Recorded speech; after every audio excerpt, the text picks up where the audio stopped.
علیہ السلام کے خیر اور عافیت سے ہوں گے۔ ناظرین، آپ کو ہمارے پروگرام کے فارمیٹ کا علم ہے۔ ہمارے جو بھی امت مسلمہ کے اندر تیزی کے ساتھ تبدیل ہوتی ہوئی صورتحال ہے، اس کو باقاعدگی سے آپ کی خدمت میں اپڈیٹ کیا جاتا ہے، اور آن لائن گیسٹ ہمارے ساتھ موجود ہوتے ہیں۔ لائیو کالز کے ذریعے سے آپ کو پروگرام کا حصہ بنایا جاتا ہے۔ آج کے جو خاص جو موضوعات ہیں، اور ایک مجموعی موضوع ہمارا رہے گا کہ عالمی حالات پر ایک تجزیہ، اور اس تجزیے کے لیے مہمان کا بھی ابھی ہم تعارف کراتے ہیں۔ جو ہمارے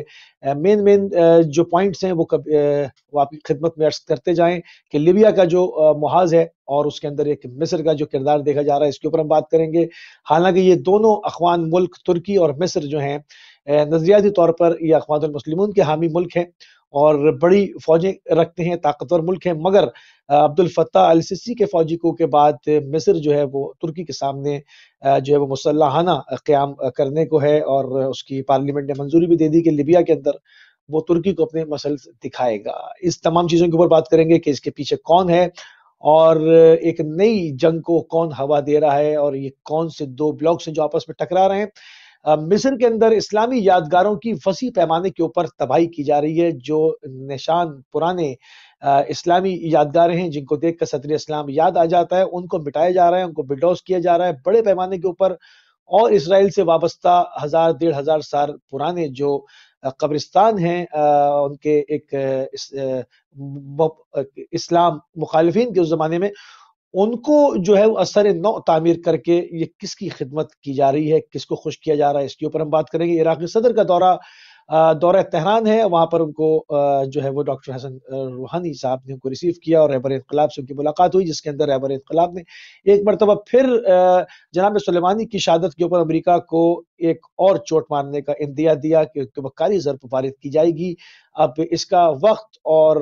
جو ہے وہ محل وقوع کیا ہوگا، ان تمام چیزوں کے اوپر بات کریں گے۔ اور کیا کچھ عراقی صدر سے رہبر انقلاب نے فرمایا، عراق اور ایران کے جو مضبوط رشتے ہیں، جو تمام چیزیں ہیں، جو کلچر ہے، جو فرنگ ہے، جو وہ آپس میں صدیوں سے جڑے ہوئے ہیں، اس حوالے سے کیا پوائنٹس سامنے آئے ہیں، ان کے اوپر ہم بات کریں گے۔ اس دن تمام موضوعات کو لے کر جو ہے وہ ہم آپ کی خدمت میں حاضر ہیں۔ پاکستان کے اندر جو ہے وہ ایک مذہبی افراتفری کو گزشتہ چند مہینوں سے زبردست ہوا دی جا رہی تھی، وہ کہاں پر جا کر رکے گا، کیونکہ ابھی جو ہے وہ محرم کی آمد ہے، اور اس سے پہلے اس افراتفری کے جن کو، اس مذہبی منافرت کے جن کو پکڑ کے بوتل میں بند کرنا ہوگا کہ ہم اس میں کامیاب ہوں گے یا نہیں۔ ان تمام چیزوں کو لے کر آپ کی خدمت میں حاضر ہیں، اور اس کے اوپر بات کرنے کے لیے ہمارے ساتھ موجود ہیں MWM کے مرکزی رہنما جرنلسٹ جناب ناصر عباس شیرازی صاحب۔ ناصر عباس شیرازی صاحب آپ کو پروگرام میں خوش آمدید کہیں گے اور آپ کی خدمت میں سلام عرض کریں گے۔ وعلیکم السلام ورحمۃ اللہ۔ پروگرام میں انوائٹ کرنے کا بھی شکریہ، اور ایک بار پھر جیسا کہ اہم موضوعات کے اوپر آپ چیزیں ٹیک اپ کرتے ہیں اور لوگوں کو حقیقی موقف دینے کے لیے اور صحیح آگاہی دینے کے لیے آپ پروگرام جو ہے وہ آرگنائز کرتے ہیں، تو یہ ایک موقع ہے انشاءاللہ ہمارے لیے کہ ہم جو اپنی معلومات ہیں، جو انالیسس ہیں، وہ لوگوں تک صحیح طریقے سے منتقل کر سکیں۔ شکریہ آپ کا۔ بہت شکریہ ناصر بھائی، آپ کے بھی ہم انتہائی ممنون اور مشکور ہیں کہ آپ بھی ہمیشہ جو ہے وہ ایلیویٹ ٹی وی کو ٹائم دیتے ہیں، اور جو ملی مسائل ہوتے ہیں اور اس سے جڑے ہوئے جو عالمی مسائل ہیں، جن کا براہ راست تعلق جو ہے وہ پوری دنیا میں مسلمان اقوام کے اوپر پڑتا ہے اور بے چینی پھیلتی ہے، تمام چیزیں ان کو بھی آگاہی اور شعور پھیلانے کے لیے آپ ہمیشہ ہمارا ساتھ دیتے ہیں، اپنی مصروف ترین زندگی میں سے ہمارے لیے وقت نکالتے ہیں، ہم آپ کی بھی انتہائی مشکور ہیں۔ فوراً تیزی کے ساتھ جو ہے وہ آگے بڑھیں گے اور اپنے وقت کو کوشش کریں گے کہ اپنے وقت میں رہتے ہوئے زیادہ سے زیادہ جو اپڈیٹس ہیں وہ اپنے نوجوانوں کے اذہان عالیہ تک منتقل کرنے میں کامیاب ہوں۔ لیبیا کا محاذ ایک عرصے سے اس کو گرمایا جا رہا ہے، معمر قذافی کے بعد وہاں پر جو ہے وہ امن قائم نہیں ہو سکا۔ میں اس کو قذافی کی تعریف نہیں کر رہا ہوں، مگر قذافی کے معاملے کے بعد وہاں پر جو ہے وہ انٹرنیشنل جو ہے وہ ایک پالیسیز کا وہ اگر اس کو کہا جائے کہ وہ گڑھ بنا ہوا ہے، وہاں پر جو ہے وہ ایک مختلف قوتیں آپس میں ایک دوسرے کو مسل دکھا رہی ہیں، تو یہ بات غلط نہ ہوگی۔ مگر دو اخوان ملک نظریاتی طور پر جو دو اخوان ملک ہیں مصر اور ترکی، وہ عبد الفتاح السیسی کے فوجی کو کے بعد جو ہے وہ ایک لیبیا کے اندر لشکر کشی فوجی ہونے والی ہے مصر کی جانب سے ترکی کے اقدامات کو روکنے کے لیے۔ اس حوالے سے آپ کا کیا کہیں گے کہ یہ جو ایک معاملہ شروع ہو رہا ہے، ان کے پیچھے کن بلاکس کو دیکھتے ہیں آپ؟ بسم اللہ الرحمن الرحیم. بڑا امپورٹنٹ موضوع ہے اور لیبیا تقریباً نیگلیکٹڈ موضوع رہا ہے. ہمارے اینڈ پہ بہت کم اس موضوع کے اوپر بات چیت ہوئی ہے، لیکن یہ بہت امپورٹنٹ ہے. یہ افریقہ کے لحاظ سے امپورٹنٹ ہے، یہ جیو پولیٹکس کے لحاظ سے بہت امپورٹنٹ ہے، یہ میڈیٹرینین اسٹیٹس کا ایک خاص اسٹیٹس ہے چونکہ وہ یورپ کے روبرو ہیں، اس لحاظ سے بڑا امپورٹنٹ ہے. اور یہ جو ریزروائرس کے اعتبار سے اس کی اہمیت بہت زیادہ ہے. دنیا اسے آئل رچ ہونے کے اعتبار سے یاد کرتی ہے، لیکن اور یہ بڑا صحرا رکھتی ہے، بہت بڑا صحرا ہے یہاں پر. لیکن حقیقت یہ ہے کہ یہ آئل رچ سے زیادہ جو اس صحرائی علاقے کے اندر بڑی دولت ہے وہ پانی کی دولت ہے. اور دنیا کا سب سے بڑا مین میڈ ریور اور ریور سسٹم جو ہے انڈر گراؤنڈ چلنے والا، یہ یہاں پر ایگزسٹ کرتا ہے. دنیا کا سب سے بڑا میٹھے پانی کا ایکوفائر جو انڈر گراؤنڈ واٹر ریسورس ہے وہ لیبیا میں ایگزسٹ کرتا ہے. اور لیبیا جو ہے وہ اپنے اس پروجیکٹ کو کہ جو بحر القذافی کے دور کے اندر ہی مکمل ہوا تھا، تو وہ اس کیپیسٹی میں رکھتے ہیں کہ نہ صرف یہ کہ پورے سوڈان کی پانی کی ضروریات کو، پورے افریقہ کے پانی کی ضروریات کو پورا کر سکیں، بلکہ اس کے اندر یہ کیپیسٹی موجود ہے کہ وہ پورے کے پورے اس صحرائی علاقے کو گل و گلزار بنا دیں. لہٰذا یہ جو پوٹینشل ہوتا ہے یہ آپ کا تھریٹ بن جاتا ہے. آپ کبھی اس کو گوگل کریں تو یہ اس کی آپ کو عجیب و غریب سٹوری نظر آئے گی کہ یہ جو پانی کا زیر زمین سسٹم ہے وہ کتنا بڑا ایکوفائر ہے لیبیا کے اندر، اور اس کے ریسورسز کی جو اندازہ لگایا گیا ہے اس کے نتیجے میں کتنا بڑا اسٹریٹجک چینج اس پورے خطے کے اندر، ریوولوشن یہ کہا سکتا ہے اس خطے کے اندر. لہٰذا یہ بہت امپورٹنٹ ہے. اور آپ جانتے ہیں کہ اگلی فیوچر وارز جو ہیں اس کے حوالے سے پانی کو کتنا پیوٹل رول حاصل ہے، تو یہ پانی ہے جو یہاں پر ہے تیل کے ساتھ ساتھ. سیکنڈ یہ ہے کہ ایک مسئلہ آپ کے علم میں ہے کہ باقاعدہ طور پہ ایکٹ آف پارلیمنٹ کے ذریعے سے مصر کی جو موجودہ حکومت ہے کہ جو اینٹی اخوان حکومت ہے، انہوں نے باقاعدہ طور پہ ایک تعداد جو ہے وہ معین کی ہے اور انہوں نے اپنی فورسز کو وہاں پر بھیجا ہے. جبکہ دوسری طرف جو ہے ان کے بلاک کے اندر نیچرلی یو اے ای ان کے بلاک کے اندر ہے، سعودی عرب ان کے بلاک کے اندر ہے اس وقت. جبکہ جو اینٹی سعودی فیکشنز ہیں، anti U A E factions ہیں، وہ اس وقت ترکی کے سپورٹر ہیں، اور ترکی بھی اس جنگ میں باقاعدہ طور پہ شریک ہو چکا ہے. چلے مصر کا تو ہم کہہ سکتے ہیں کہ مصر اس ریجن کا ایک پارٹ ہے، تو مصر کے لحاظ سے اس کی کوئی گنجائش نکلتی ہے اگر ہم ریجنل ڈیولپمنٹس کی بات کریں. لیکن ترکی اس ریجن کا پارٹ نہیں ہے. ترکی ایشین ہے، یہ افریقہ کے اندر ہونے والی ایک ڈیولپمنٹ ہے. ترکی کو وہاں پر فزیکل اپنی فوجیں بھیجنا اور ایک بار پھر ایک ایسا کوائگمائر بن گیا ہے کہ جس میں بالکل عراق کی طرح کہ جس میں جلنے والی جتنی بھی لکڑیاں ہیں وہ مسلمان ہیں، اور جس میں جو فیول کرنے والا ہے وہ نان مسلم ہے، جو اس کو فیول ڈالتے ہیں تاکہ یہ آگ اور زیادہ بھڑکتی رہے اور ان مسلمان کے ریسورس وہ ایک دوسرے کے خلاف استعمال ہوتے رہیں، ریسورسز ویسٹ بھی ہوتے رہیں، ایک دوسرے کے خلاف بھی استعمال ہوتے رہیں، اور یہ ریسورسز جو ہیں وہ اس جنگ کے ذریعے سے مسلمانوں کی اپنی طاقت جو ہے وہ ایک بار پھر تقسیم ہو. تو یہ لیبیا کی کہانی ہے کہ لیبیا انفارچونیٹلی وکٹم ہے. یہاں دو حکومتیں اس وقت موجود ہیں. ایک ایریا ہے جو کیپٹل بیسڈ ہے جسے تریپولی بیسڈ گورنمنٹ کہا جاتا ہے، وہ اس وقت جو ہے ایک گروپ کے ہاتھ میں ہے، جبکہ اس کے مقابلے میں ہفتار کا جو گروپ ہے اور وہ ایک پوری وہ کہانی ہے. اور یہ دونوں اس وقت ایک دوسرے کے مقابلے میں ہیں. مسلمان ملکوں کے اندر بھی باقاعدہ تقسیم آ گئی ہے. غیر مسلم کنٹریز میں سے بھی رشیا ایک گروپ کے ساتھ کھڑا ہے، امریکہ ایک گروپ کے ساتھ کھڑا ہے، اٹلی ایک گروپ کے ساتھ کھڑا ہے. تو اس طریقے سے پولرائزیشن بھی بہت زیادہ ہو گئی ہے. وہاں پر ان امپلائمنٹ تو آلریڈی تھی، لیکن اس کے بعد جو ہے وہ وارز پورے کا پورا لیبیا، چونکہ آپ کے علم میں ہے کہ لیبیا کی جو پاپولیشن ہے وہ 2-3 شہروں کے، سرت میں ہے، تریپولی میں ہے، ایک تو اور شہروں کے اندر ہیں جو اس کے ساحلی علاقے ہیں یا آئل رچ علاقے ہیں. باقی لیبیا کے اندر تو آبادی ہے ہی نہیں، آبادی کنسنٹریٹڈ ہے فیو سٹیز کے اندر. تو وہاں پہ اس وقت جو ہے وہ عجیب و غریب انسانی بحران ہے، ایک بڑا ہیومینیٹیرین کرائسس جنم لے چکا ہے. اور انفارچونیٹلی ہم جو ہے وہ دنیا کو تماشا دکھانے کے لیے ہمارے پاس نام نہاد اسلامک ملٹری الائنس ہے کہ جس کو کبھی ہم نے استعمال کیا ہے یمن کے اپنے مظلوموں کے خلاف، اور کبھی ہم اپنی فورسز کو لیبیا کے مسلمانوں کے خلاف استعمال کر رہے ہیں. وہ ملٹری الائنس کے نام سے نہ صحیح. یہاں پر ایک چیز اور جو دیکھنے میں آ رہی ہے، دیکھیں جس طرح سے مقاومت کے بلاک کے سامنے، ریزیڈنس کے بلاک کے سامنے اس کا ایک اس کو روکنے کے لیے کیا نہیں کیا جاتا امریکہ کی اور اس کے حواریوں کی جانب سے، چاہے وہ لبنان کو لے کر ہو، عراق کو لے کر ہو، شامات کو لے کر ہو، یا ڈائریکٹلی ایران اس کا ہدف ہو، پابندیاں ہوں، فوجی کارروائیاں ہوں، مختلف حوالے سے وہ ایک اس بلاک کو مضبوط ہونا دینا نہیں چاہتے۔ وہ اور بات ہے کہ ان کی تمام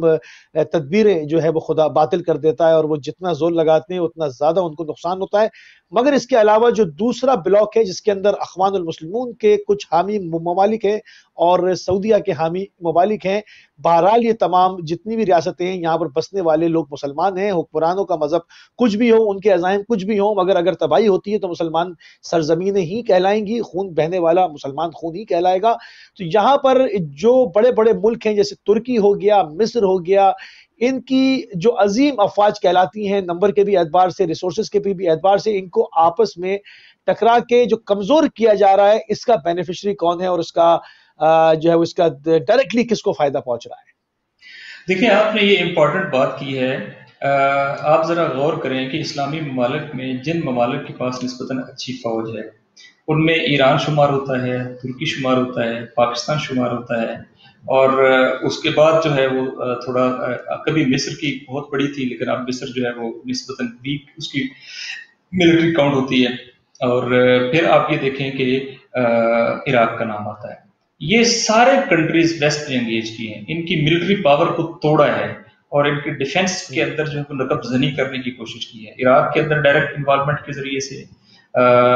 انقلاب کی وجہ سے ایران، جمہوری اسلامی ایران تو ایک اور انداز سے کھڑا ہے، اس کی وہ ایک ایکسیپشن ہے، لیکن اگر آپ باقی جگہوں پر دیکھیں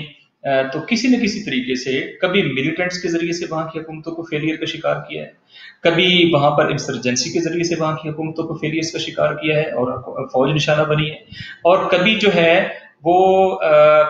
آپ یہ سمجھ لیں کہ جیسے پاکستان کے ساتھ کیا گیا ہے، مثلا F-16 دیے ہیں لیکن اس کی ٹیکنالوجی اپنے پاس رکھی ہے، مختلف اکوپمنٹ دیے ہیں لیکن اس کی جو لائن ہے، سپلائی لائن ہے، وہ اپنے پاس رکھی ہے، اور لمیٹیشنز اوپر مقرر کر دی ہیں، کیونکہ یہ ہتھیار آپ کے پاس ہوں گے تو آپ فلاں فلاں ملک کے خلاف استعمال نہیں کر سکتے، فلاں فلاں چیز میں استعمال نہیں کر سکتے۔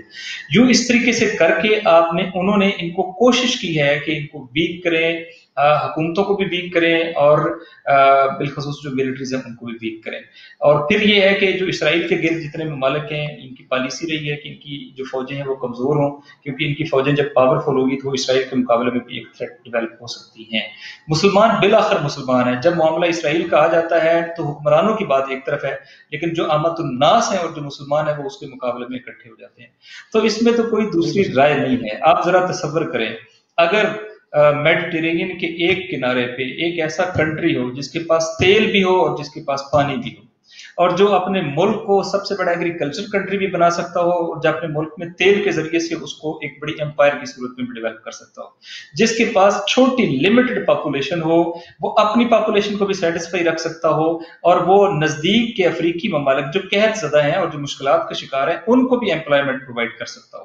ایک ایسا ملک کہ جو میڈیٹرینین کے کنارے پر بیٹھا ہے، جس کی ڈائریکٹ سامنے یورپ کے ساتھ ٹریڈ ہوگی، اٹلی کے ساتھ ٹریڈ ہوگی، اور جو یورپ کی اس ٹریڈ کے نتیجے میں ڈائریکٹ بینیفیشری ہوگا۔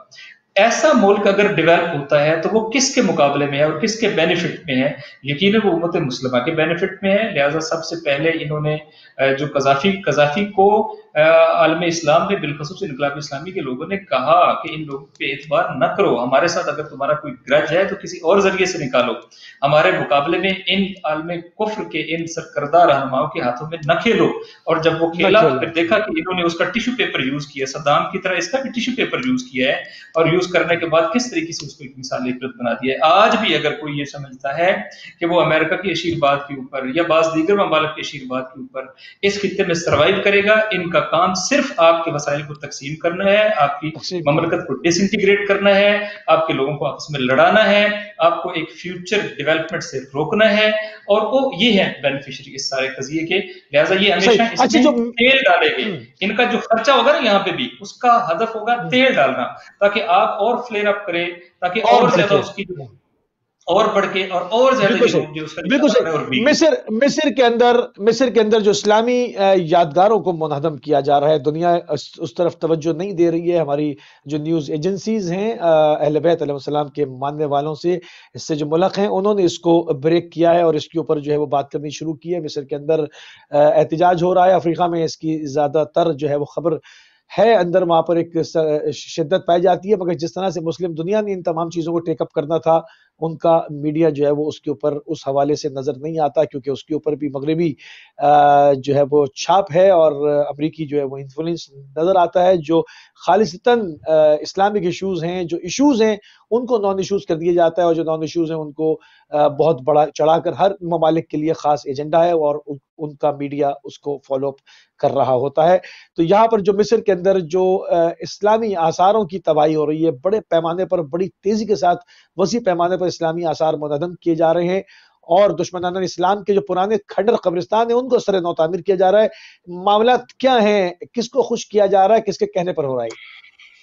دیکھیں یہ امپارٹنٹ مسئلہ ہے. اگر آپ لارجر لیول کے اوپر عالم کفر کی اسٹریٹجی کو دیکھیں تو ان کی اسٹریٹجی یہ رہی ہے کہ امت مسلمہ سے اس کی ہسٹوریکل لیگیسی جو ہے وہ چھیننی ہے، اور ان کی جو وہ شخصیات ہیں جن کو یہ لوگ آئیڈیلائز کرتے ہیں، اور اس کے نتیجے میں ان کے یہاں ایک خاص طرح کی ہارمنی پیدا ہوتی ہے، ان کو آپ نے نشانہ بنانا ہے. اس کے لیے جو آئیڈیالوجی، معذرت کے ساتھ جو آئیڈیالوجی اس کے لیے ان کا اعلی کار بنی، جس کے حوالے سے کانگریس کے اندر، امریکن کانگریس کے اندر باقاعدہ طور پہ یہ کہا بھی ہیلری کلنٹن نے، وہ وہابیت کی آئیڈیالوجی بنی. اس کے تحت ایک خاص طرح کا تکفیری مائنڈ سیٹ ڈیولپ کیا گیا. اس تکفیری مائنڈ سیٹ نے سب سے پہلے خود سعودی عرب کے اندر مقدس مقامات جو ہیں ان کو مسمار کیا، اور امت مسلمہ اس حوالے سے اس طرح کا رد عمل نہیں دے سکی.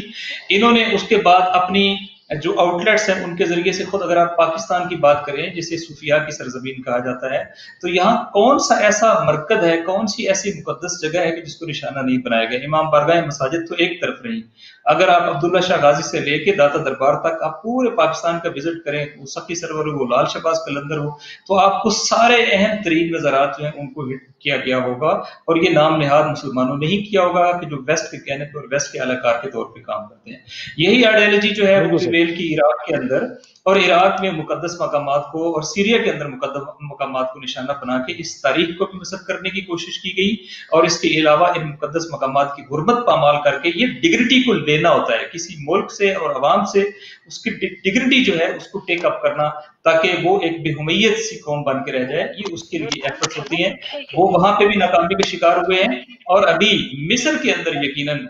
چونکہ یہ فاطمی خلافت کا ایک مرکز رہا ہے مصر. اس کے علاوہ مصر کے اندر جو ہے مسجد ریاست حسین موجود ہے. اس کے علاوہ مصر کے اندر اہل بیت کے ماننے والوں کی کئی ایسے علامتیں موجود ہیں کہ جو ایسے علاقوں کے اندر ہیں. لہٰذا ایک منظم ایفرٹ جس کے سر کے اوپر وہی آئیڈیالوجی بیٹھی ہے جس کی طرف میں نے اشارہ کیا، اور جس کو انٹرنیشنلی وہی ممالک جو امریکہ اور آل سعود ہیں وہ اس کو مانیٹر کرتے ہیں، اور وہ اس آئیڈیالوجی کو تھریٹ سمجھتے ہیں. لہٰذا وہ لہٰذا وہ یہ کام اگر وہ کریں گے نا تو کوئی کرنے نہیں دے گا. لہٰذا وہ نام نہاد مسلمانوں سے ان امور کو انجام دلواتے ہیں، اور یہ سب سے خطرناک ہے کہ ان کے اہداف کو حاصل کرنے کے لیے بظاہر جن کے ٹائٹل مسلمان ہوتا ہے وہ سامنے آتے ہیں، اور وہ اپنے طور پہ ایک اسلام کا ہی نعرہ لگاتے ہوئے ان مقدس مقامات کی حرمت کو پامال کرتے ہیں. ظاہر ہے اس کی اسلام میں اجازت نہیں ہے، اور یہ مسلمانوں سے ان کی غیرت اور حمیت اور ان کی علامتیں، ان کی شناخت،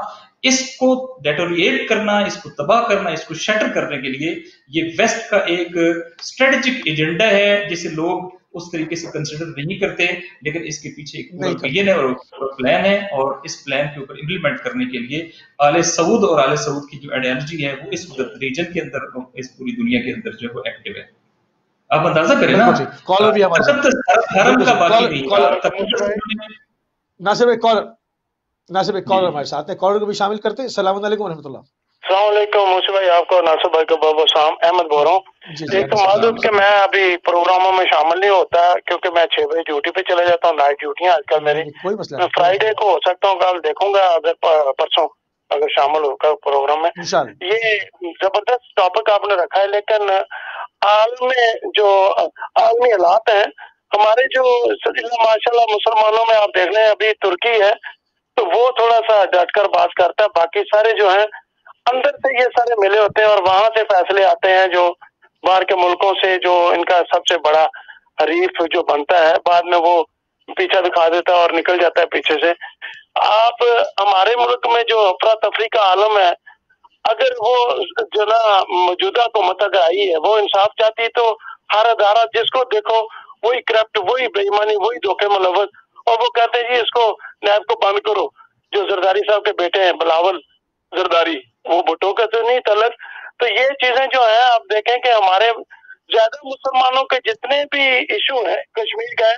زیادہ مسلمانوں نے خود نقصان پہنچایا ہے اس سارے ایشو کو. او آئی سی جو ہے کسی چیز کھانے کو تیار ہی نہیں ہے کہ کوئی حق دلوا سکے کسی اسلامی اسٹیٹ کو, کیونکہ سب کو بنانے والے جو ہیں ان کے آقا اور ہیں. اور چاہیے یہ کہ اللہ کی طرف آئیں اور اہل بیت اور قرآن کریم اور اللہ کے رسول کی طرف وہ جو عملاً کر کے گئے, جب تک وہ نہ ہوا تب تک ناکامی رہے گی. ہندو لوگوں کو کامیابی کی طرف نہیں آ سکتے. خدا حافظ. بہت شکریہ احمد صاحب, بہت شکریہ. بالکل حق بات آپ نے کی ہے. یہی انجام ہونا تھا اہل بیت علیہ السلام کو چھوڑنے کا کہ ہم پورا عالم اسلام اس وقت جو ہے وہ دولت و ثروت اور انرجی کے منبعوں سے تو مالا مال ہے, مگر حمیت و غیرت کا اتنا فقدان ہے اور اتنا منتشر ہے کہ کہیں پر بھی قیام نظر نہیں آتا, سوائے چند ایک جگہ پر جہاں پر لوگ اہل بیت علیہ السلام کے نام کے اوپر مجتمع ہیں اور ان کے حق کا جو ہے وہ مطالبہ کر رہے ہیں, ان کا انتظار کر رہے ہیں. ناصر شاہ صاحب ایک اور کالر ہمارے ساتھ ہیں, ان کو بھی شامل کرتے ہیں. السلام علیکم ورحمۃ اللہ. وعلیکم السلام موسی بھائی, آپ کے مہمان کو بھی سلام ہو. علیکم السلام ورحمۃ اللہ. پہلے تو مبارکباد پیش کرتا ہوں بی بی پاک کی عقد کی. جزاک اللہ. سب کو مبارک ہو, آپ کی ٹیم کو مبارک ہو. بھائی ہم تو خوشیاں منا رہے ہیں, مٹھائیاں کھا رہے ہیں. اب اس خوشی میں باراتی بنے ہوئے ہیں مولا کے اور مزے میں ہیں. کیسی ہمیں اللہ تعالیٰ نے یہ نعمتیں دی ہیں کہ ہم مٹھائیاں بھی کھاتے ہیں اور ان کے جشن بھی مناتے ہیں. یہ تو خاص کرم ہے ہم پہ. اچھا, سب سے پہلے بات یہ ہے کہ جو یہ بات کر رہے تھے ابھی, میں بھائی صاحب سے سوال بھی کرنا ہے ایک. میں نے جو بھائی صاحب کہہ رہے تھے جی دیکھیں جی کہ وہ یہ کر رہے ہیں تو نیب کے متعلق بات کر رہے ہیں. میرے بھائی خدا کا خوف کرو, آپ کچھ خیال کرو. آپ تو اللہ کو جان دینی ہے. اب تو سپریم کورٹ نے بھی وہ تماچا مارا آپ کے منہ پہ. میرا موضوع نقوی صاحب کچھ اور ہے, میں ادھر آتا ہوں. آپ کی کرتوتوں میں وہ تماچا مارا ہے, آپ کی شرم نہیں آتی تو پھر آپ کی اپنی مرضی ہے. بھائی صاحب سے میں ایک سوال پوچھنا چاہتا ہوں, مجھے اس پہ تھوڑا سا بتا دیں. بھائی صاحب مجھے یہ بتائیں کہ یہ جو بڑی قوتیں ہیں, یہ جو بڑی طاقتیں ہیں, بڑی قوتیں ہیں, افغانستان میں دیکھیں شکست کھا کے چلی گئی, عراق سے انہوں نے شکست کھائی, شام سے انہوں نے شکست کھائی, اور اب ہر جگہ سے یہ شکست زدہ ہو کے بھاگ رہے ہیں. تو مجھے یہ بتائیں کہ کیا وجہ ہے کہ اتنی شکستیں دیکھنے کے باوجود پھر بھی کیا وجہ ہے کہ ان کے گھٹنوں میں بیٹھے ہوئے ہیں اور ان کے گھٹنوں سے بھیک مانگ رہے ہیں اللہ کی بجائے. اس کی کیا وجہ ہے؟ اس کے پیچھے کون سی اسٹریٹجی ہے مسلمان ملکوں کی کہ اتنی شکستوں کو دیکھنے کے باوجود پھر بھی ان کا ایمان نے وہیں قائم ہے جہاں پہ خدا کو بھول جاتے ہیں اور ان کی مذہب کے لیے تیاری کر بیٹھتے ہیں. اس پہ تھوڑی سی روشنی ڈال دیں کہ اس کے پیچھے ہے کیا چیز جو ان کو اس کے آگے جھکنے پہ مجبور کرتی ہے. حالانکہ ہر طرف سے یہ شکست خوردہ ہو کے بھاگ رہے ہیں, لیکن اس کے باوجود ہم لوگ پھر ان کے پیچھے بھاگ رہے ہیں اور ان سے اپنی مدد کے لیے پکار رہے ہیں. اس پہ تھوڑی روشنی ڈال دے تو مہربانی ہوگی. تھینک یو جی, مہربانی, شکریہ. بہت شکریہ, بہت شکریہ. تھوڑا سا اس ریجن کے اوپر بات کر کے ہم بڑھیں گے. جو مصطفیٰ الکاظمی کا دورہ ہے اس کی طرف کوئی ناصر اشرائی صاحب, ابھی نقوی صاحب نے بھی بات کی, اس سے پہلے احمد صاحب نے بھی کہا, جس میں انہوں نے کہا کہ ترکی ڈٹ کے کھڑا ہوا ہے. ترکی کہاں ڈٹ کے کھڑا ہوا ہے؟ کون سا ایگریمنٹ ہے اس کا جو اس نے سعودی ریاست کے ساتھ جو ہے وہ جب فریڈم فرنٹیلا پہ فائرنگ ہوئی تھی 2010 جون کے اندر, اور سینئر پاکستانی صحافی اس میں جو ہے وہ وہاں پر ہوسٹیج بھی تھے اور بڑا ایک ہنگامہ ہوا تھا. اس وقت طیب اردگان نے, میں ذرا میموری ریفریش کرنے کے لیے چیزیں پوائنٹس جو میرے ذہن میں آ رہے ہیں میں بیان کر رہا ہوں, کہ اس وقت طیب اردگان نے کہا تھا کہ ہم تمام کانٹریکٹ کینسل کرنے جا رہے ہیں, ہم یہ کرنے جا رہے ہیں, وہ کرنے جا رہے ہیں. ایک کانٹریکٹ کوئی بتا دے جو سعودی ریاست سے ترکی نے کینسل کیا ہو. یہ مگرمچھ کے آنسو یہ کب مسلمان سمجھیں گے؟ یعنی جو مسلمانوں کا درد بیان کر رہے ہیں ناصر بھائی شاہ صاحب, وہ بھی طیب رجب اردگان کو مسلمانوں کا مسیح سمجھ رہے ہیں. اس کے وہ کامنٹ کر دیں تاکہ آگے بڑھیں. جی دیکھیں,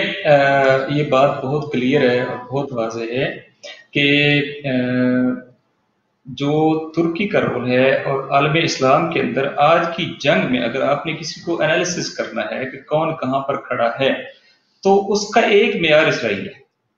جو اسرائیل سے قطع تعلق کیے بیٹھا ہے، اسرائیل سے ریلیشن ختم کیے بیٹھا ہے، اسرائیل کے مقابلے میں ریزسٹنس کی پاورز کو سپورٹ کر رہا ہے، اسرائیل کے مقابلے میں جو بھی سیاسی گروہ ہیں، فیکشنز ہیں، ممالک ہیں، علاقے کے لوگ ہیں جو کھڑے ہیں وہ ان کی بیک کے اوپر کھڑا ہے، تو آپ یہ سمجھ لیں کہ وہ صرف اسرائیل کے مقابلے میں نہیں کھڑا بلکہ اس پوری ریجن کے اندر ویسٹرن ہیجمنی کے مقابلے میں کھڑا ہے اور امریکن امپیریلزم کے مقابلے میں کھڑا ہے۔ تو اصل سٹینڈ اگر عالم اسلام کا کوئی بیان ہوگا تو وہ بیان ہوگا یہاں سے بیان ہوگا۔ یہاں پر انفارچونیٹلی ہم دیکھتے ہیں کہ آپ کے اعلانات اور بیانات ایک پولیٹیکل سٹنٹ تو ہو سکتے ہیں اور پولیٹیکل فیم حاصل کرنے کا ایک حربہ تو ہو سکتے ہیں، لیکن اس لحاظ سے آپ کا ریالٹی کا کوئی تعلق نہیں ہے کہ آپ کی ٹریڈ بھی چلے، آپ کے ان کے ساتھ ریلیشنز بھی برقرار رہیں، آپ کی ان کے حوالے سے مختلف جگہوں پہ جو ہے وہ سافٹ کارنرز بھی برقرار ہوں، مگر یہ کہ مختلف جگہوں پہ آپ جو ہے وہ تقاریر میں جو مطلب معیار آپ دیکھیں، ہاں معیار دیکھیں، مطلب مسلمانوں کا بھی جو مزاج ہے وہ کتنا عجیب ہے۔ بعض دفعہ جہاں پر ٹالریٹ نہیں کرنے پر آتے وہاں پر ذرا سا نہیں کرتے، جہاں پر چھوٹ دینے پر آتے ہیں وہاں یہ تک نہیں پوچھتے کہ تم جو ہے وہ ایک سلطنت عثمانیہ کھڑی کرنا چاہتے ہو، تم خود خلیفہ بننا چاہتے ہو، مسلمانوں کے رہبر بننا چاہتے ہو، اسلامی تمہارے جو شکل و صورت ہے اس پر اسلامی آثار تک نہیں ہے، کہیں پر چھوڑنا چاہتے ہیں تو اتنا چھوڑتے ہیں اور کہیں پر جو ہے وہ 1 انچ بھی جو ہے وہ کسی کو گنجائش دینے کو تیار نہیں ہوتے۔ یہ دوہرا معیار آخر کیوں ہے؟ دیکھیں یہ بات آپ نے جو کی ہے، جی یہ صرف دوہرا معیار صرف اتنا نہیں ہے، یہ لمیٹڈ نہیں ہے، بلکہ اگر کچھ چیزیں ہیں ریجنل ڈیولپمنٹس ہیں، مثلا آپ کا پرابلم ہے سعودیز کے ساتھ، بعض جگہوں پہ آپ وہ سٹینڈ لیتے ہیں، عام لوگوں کو وہ سٹینڈ بھی پسند آتا ہے، کچھ چیزیں ہیں جو پولیٹیکل سٹینڈز ہیں جس کے نتیجے میں جو ہے وہ ایک عام بندہ جو کامنر ہے وہ صرف بیان دیکھتا ہے، وہ بھی آپ کی حمایت کرنے لگ پڑتا ہے، لیکن جب آپ حقیقت کی نگاہ سے دیکھیں گے تو آپ نے دیکھنا ہے کہ بھئی آپ بالعمل کہاں پر کھڑے ہیں، تو بالعمل اگر آپ اپنے ملک کی بات کریں تو بھی آپ اس جگہ پر نہیں کھڑے، اگر آپ فارن پالیسی کی بات کریں تو بھی آپ اس جگہ پر نہیں کھڑے، مثلا ترکی کس بنیاد پہ سیریا کی سرزمین کی جو حدود ہے اس کو وائلیٹ کرتا ہے، کس بنیاد کے اوپر ترکی جو ہے وہ لیبیا کی وار کے اندر آتا ہے، کس بنیاد کے اوپر جو ہے وہ ترکی اسرائیل کے ساتھ ریلیشن برقرار رکھتا ہے، اور اس کی یہی ساری فورسز ہیں فلسطینیوں کے حق میں کیوں استعمال نہیں ہوتی ہیں، یہی ساری فورسز جو ہیں وہ داعش کے مقابلے میں کیوں استعمال نہیں ہوتی ہیں، یہی ساری فورسز جو ہیں وہ حرم مطہر اور ان علاقوں کے اندر جو ہے وہ جو لوگ مزاحمت کرتے ہیں اور اسلام کی جو بنیادی اساس ہے اس کو محفوظ رکھنے کے لیے ایکٹیو ہے، ان کے لیے استعمال کیوں نہیں ہوتی ہے۔ تو جو بھی تھوڑا دقیق نگاہ رکھتا ہے وہ ظاہری بیانات سے متاثر نہیں ہوتا بلکہ وہ اس کے مقابلے میں بھرپور طریقے سے سٹینڈ لیتا ہے اور وہ چیزوں کو ان کی حقیقت کے ساتھ دیکھتا ہے، ان کی ریشہ اور جڑ کو دیکھتا ہے، ان کی روٹس کو دیکھتا ہے، اور وہ میڈیا ٹرائل سے متاثر نہیں ہوتا۔ اور یہی میں آپ کے ذریعے سے ایک میسج دینا چاہتا ہوں، آپ کا کام ہے لوگوں کی جو ہے وہ ان کی ذہنی ارتقاء کا کام کرنا اور اس کے نتیجے میں لوگوں کو واقعی ایک آگاہ ملت بنانا، کیونکہ جب آپ آگاہ نہیں ہوتے ہیں تو آپ دور حاضر کے اندر اپنی صحیح پوزیشن نہیں لے سکتے اور ظالم کے مقابلے میں مظلوم کی صحیح حمایت نہیں کر سکتے۔ نعروں سے متاثر ہونے والا کبھی بھی جو ہے وہ اس اسٹریٹجک ڈیولپمنٹ کو نہیں دیکھ سکتا جس کے نتیجے میں دراصل اسرائیل کی جڑیں کاٹی جا رہی ہیں، لیکن آپ نعرہ لگا رہے ہیں اسرائیل کے خلاف لیکن دوسری طرف اس کے ساتھ شیک ہینڈ کر رہے ہیں، تو یہ اسرائیل کو آپ اسٹرینتھن کر رہے ہیں، اسرائیل کو ویک نہیں کر رہے ہیں۔ بالکل صحیح، بالکل صحیح ہے۔ ہمارے پاس صرف 15 منٹ جو ہے پروگرام میں رہ گئے، ہم نے اس کو وائنڈ اپ کرنا ہے اور اس میں کچھ خاص پوائنٹس اور ہیں جس کو ہم نے شروع میں ذکر کیا تھا اور ان سے آپ کا آگاہ ہونا بہت ضروری ہے۔ محرم میں دن کم رہ گئے ہیں اور ہر گزرتا ہوا لمحہ، ہر گزرتا ہوا لہجہ جو ہے وہ ہمیں جو ہے وہ محرم کی طرف لے کر جا رہا ہے۔ پاکستان کے اندر ایک منظم سازش کے تحت جو ہے وہ ایک مذہبی افراتفری جو ہے وہ مچوائی گئی۔ کیا ممکن ہو سکے گا کہ محرم سے پہلے حکومت اور ہمارے ادارے جن کو طاقت کا سرچشمہ کہا جاتا ہے وہ اس مذہبی منافرت کے جن کو بوتل میں بند کر دیں، اس میں کامیابی ملے گی؟ کیا کہتے ہیں آپ، کیونکہ آپ خود ایک بہت بڑی شیعہ مذہبی تنظیم کے لیگل جو ہے وہ ایڈوائزر ہیں، بتائیے اس حوالے سے کیا اپڈیٹس ہیں آپ کے پاس؟ دیکھیں، ایک تو آپ کے علم میں ہونا چاہیے کہ پاکستان کی جو سیکٹریلین فالٹ لائنز ہیں یہ انفارچونیٹلی ان نیچرل ہیں. پاکستان کے اندر یہ fault line through history exist نہیں کرتی تھی. پاکستان کا بانی ایک شیعہ مسلمان تھے. پاکستان کی موومنٹ اہل تشیع کے ہاتھوں میں رہی. پاکستان کی اقتصادی سپورٹ اہل تشیع نے کی اور ان کے نتیجے میں آج پاکستان یہاں پر کھڑا ہے. یہ ایک بات ہے. دوسری بات یہ ہے کہ ویسٹ نے بالخصوص امریکہ نے پاکستان میں باقاعدہ طور پہ یہ کام کیا ہے کہ جس کے نتیجے میں پاکستان میں یہ سچویشن کریٹ ہوئی ہے کہ یہاں پر سیکٹیرین گروپ بنے ہیں، سیکٹیرین فضا بنائی ہے، اور یہ ایک ٹارگیٹڈ آپریشن تھا جس کے نتیجے میں لوگوں کو پلانٹ کیا گیا، ان کو ٹارگیٹس دیے گئے، اور اسٹیٹ کے اندر بھی بعض لوگوں نے جن کے کنیکشنز امریکہ اور عالمی اجتماع کے ساتھ تھے وہ ان کے ساتھ جو ہیں وہ کنیکٹ ہوئے، اور اس کے نتیجے میں یہ سارا معاملہ جو ہے وہ ہوا. اب یہ ہے کہ لیکن جب ادارہ بنا ہوا ہے پیمرا، ایک ادارہ بنا ہوا ہے پیمرا جو ہر چیز کو دیکھتا ہے، مانیٹر کرتا ہے، مگر جہاں پر مذہبی معاملات آتے ہیں، حساس چیزیں آتی ہیں، جہاں پر ایسی شخصیات جن کے لیے بات کرنا بھی وہ انسان بات کرے جس کا تاریخ کے اوپر عبور ہے، جس کے پاس الفاظ ادا کرنے کا سلیقہ ہے، ہم دیکھتے ہیں ان لوگوں کو مائنس کیا جاتا ہے. وہ لوگ جو سال بھر اوریانی اور فحاشی کو پھیلانے میں مصروف رہتے ہیں ان کو لا کر ماہ مبارک کے اندر بٹھایا جاتا ہے اور ان سے ان مقدس ترین شخصیات کے اوپر گفتگو کرائی جاتی ہے. وہاں پیمرا کہاں چلا جاتا ہے؟ یہ تمام معاملات، یہ معاملہ رمضان مقدس سے جو اٹھتا ہوا شروع ہوا ہے اب یہ محرم کی دہلیز پر آ گیا ہے. اس کو قابو کرنا بہت ضروری ہے. ہم اس کے اوپر چاہتے ہیں اس کو اپڈیٹ دیں، آپ کے کیا معاملات ہیں؟ میں اصل میں جو ایک خلاصہ بیان کرنا چاہ رہا تھا تو اس میں اس نتیجے پہ آ جاتا کہ ایک تو یہ سیکٹیرین لائنز بنائی گئی، اس کے پیچھے عربی پائپ لائنز ہیں، اس پیچھے آل سعود ہیں، اس کے پیچھے جو ہیں وہ تمام گروہ ہیں کہ جو پاکستان کو سیکٹیرین لائن پہ تقسیم کرنا چاہتے ہیں. پھر مکتب اہل بیت نے پاکستان کے حوالے سے جو رول پلے کیا اور اس سے جو تھریٹنگ فیل کرتے ہیں وہ گروہ بھی پھر میدان کے اندر آ گئے، اور ایک کنٹینیوس ایفرٹ ہے، کنسسٹنسی ہے اس کے اندر کہ کس طریقے سے ہم نے ان کو ڈیمورلائز رکھنا ہے، کس طریقے سے ہم نے ان کے اجتماعات کو نشانہ بنانا ہے، کس طریقے سے ہم نے ان کے پولیٹیکل اسٹرانگ ہولڈ ایریاز کو نشانہ بنانا ہے، اور جیوگرافیکل اسٹرانگ ہولڈ ایریا کو نشانہ بنانا ہے، اور آئیڈیالوجیکل اسٹرانگ ہولڈ ایریاز کو نشانہ بنانا ہے. لہٰذا آپ دیکھتے ہیں کہ پاکستان کی سرزمین پہ آپ کے اہم ترین اسٹریٹجک لوکیشنز پر جو آپ کی ایگزسٹنس ہے اس کے رستے بند کیے جاتے ہیں. 4.5 سال پارا چنار بند رہتا ہے، کئی سال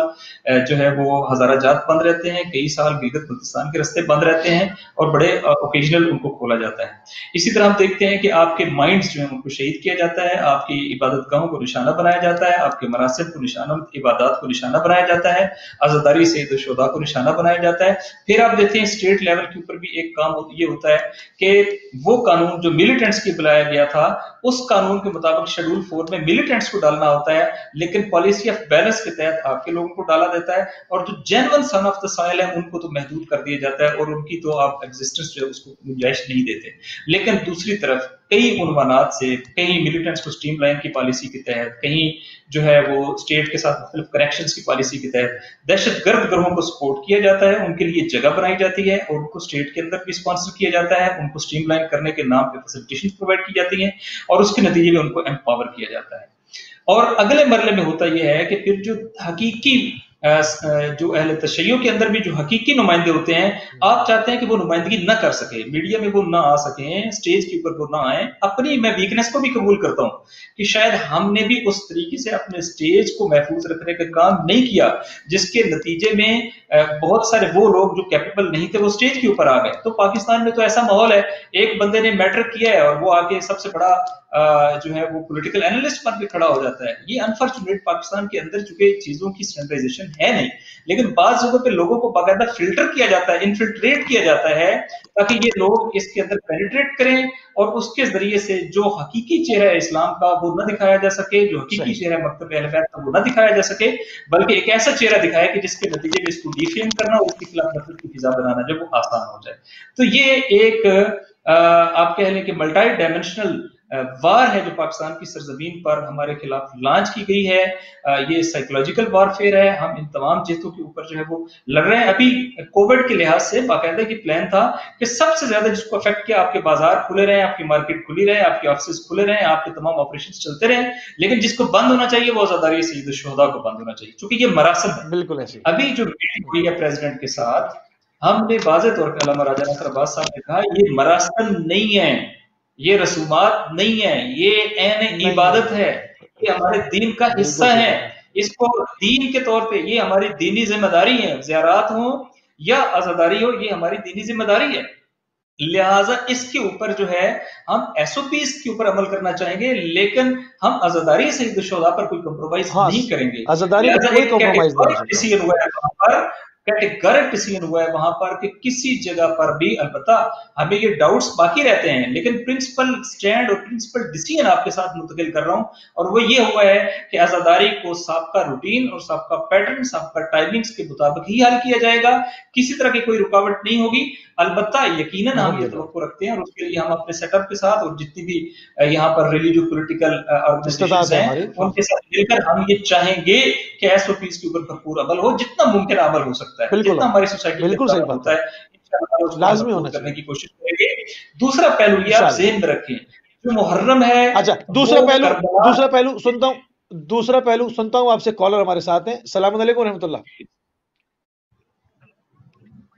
توفیق بول رہا ہوں بانلی سے، آپ لوگوں کو میں پہلا سلام دیتا ہوں، آپ لوگ کیسا ہے جناب؟ جی الحمدللہ بالکل ٹھیک ٹھاک۔ توفیق بھائی بسم اللہ فرمائیے۔ میں یہی بولنا چاہتا ہوں عمران خان صاحب آئی تھنک 2 ایئر ہوا ہے نا وہ پرائم منسٹر ہوا، اور جتنا دن بھی ہوا نیا پرائم منسٹر ہوا، مگر میں لاسٹ 22 ایئر میں اس دھرتی پر جتنا بوم ٹیررسٹ نے کیا ہے۔ جی جی جی جی آپ کی آواز منقطع ہو گئی ہے میرے بھائی۔ بھی ہے یہ چوری ہے ہمارا جو پاکستان اسلامک کنٹری ہے، ابھی آرگنائزیشن آف اسلامک کاؤنسل جو ہے نا اس کا ہیڈ نے بولے گا کہ اسلام کو مار رہا ہے، ویسٹ نے امریکہ نے مار رہا ہے اسلام کو، برٹین نے مار رہا ہے اسلام کو۔ ٹھیک ہے میرے بھائی آپ کے پوائنٹ آ گئے، میں شامل کرتا ہوں، ٹائم کم ہے۔ تو ہم وار کرے گا ویسٹ تو ساتھ۔ بالکل یہ جو القاعدہ طالبان جتنا بھی ٹیررسٹ گروپ ہے نا پاکستان میں اور افغانستان میں اور عراق میں سیریا میں، اس کا سول فنش ہوئے گا without any correction. I am God messenger حضرت عیسیٰ علیہ السلام۔ ٹھیک ہے بہت شکریہ، انشاءاللہ انشاءاللہ۔ Let me finish بھیا۔ Ibn Usama bin Laden, he knew me and when he died, بہت شکریہ میرے بھائی، بہت شکریہ، آپ کا پوائنٹ آ گیا، کیونکہ ایک نیا موضوع اور نیا ٹاپک ہے اور اس کے اوپر ہم نکل جائیں گے۔ بہرحال شکر گزار ہیں آپ شامل ہوئے ہمارے پروگرام میں۔ دوسرے مرحلے پر ہم ناصر عباس شاہی صاحب آپ کے ساتھ تھے، ہم وہ سن لیں تو تھوڑا سا عراق کے معاملات کو بھی اپڈیٹ کرنا ہے، ہمارے پاس ٹائم 5 منٹ 7 منٹ ہے صرف۔ بس اس کا میں صرف یہی خلاصہ بیان کرنا چاہوں گا کہ عزاداری سید الشہداء کی جو تاثیر ہے یہ عالمی دشمن اس سے خوف زدہ ہے، اور یہ سمجھتے ہیں کہ یہ رینیسنس کے دن ہوتے ہیں پاکستان کی سرزمین کے بھی۔ انہوں نے پورا سال ہمیں ڈی مورلائز رکھنے کے لیے جو ایفرٹ کی ہوتی ہے، خواہ وہ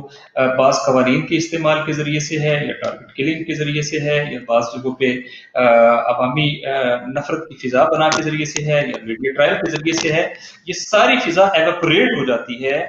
محرم کے ایام کے اندر، اور محرم کے ایام کے اندر کربلا کا جو پرچم ہے، حریت کا پرچم، مزاحمت کا پرچم، وہ بڑی طاقت سے سربلند ہوتا ہے، اور وہ ہمیں بھی ایک طاقت دیتا ہے اور وہ تمام لوگوں کو اور ملتوں کو ایک طاقت دیتا ہے جو ظلم کے مقابلے میں کھڑے ہونا چاہتے ہیں، اور یہ قوموں کو کھڑے ہونے کا حوصلہ بھی دیتا ہے۔ لہٰذا اس طرح کی جنگ کے اندر انشاءاللہ تعالیٰ یہ اس محرم کے حوالے سے بھی اور ہر محرم کے لیے ہماری کمٹمنٹ یہ ہے کہ ہم اپنے اس بنیادی حق کے اوپر کوئی کمپرومائز نہیں کریں گے، اور انشاءاللہ عزاداری سید الشہداء میں اضافہ ہوتا رہے گا۔ اب آپ عراق کی بات کریں گے انشاءاللہ تو جی ہاں بالکل، کالر بھی میرے ساتھ ہیں، کالر بھی میرے ساتھ ہیں، ان کو بھی شامل کریں گے۔ اور جیسے آپ نے عزاداری پہ بات کی، یقیناً عزاداری ہی ہے جس نے ہمارا آج تک تحفظ کیا ہے، عزاداری ہمارا تحفظ کرتی ہے، ہمیں مٹنے سے بچایا۔ آج جو پوری دنیا کے اندر، پوری دنیا کے تمام کم و بیش تمامی علاقوں کے اندر سید الشہداء کی عزاداری برپا کر رہے ہیں، اور ہمارا اس وقت ایک وجود ہے، ہماری ایک عالمی سیاست کے اندر ایک حیثیت ہے، یقیناً اس کے پیچھے صرف اور صرف سید الشہداء کی عزاداری ہے۔ کالر ہمارے ساتھ، السلام علیکم ورحمۃ اللہ۔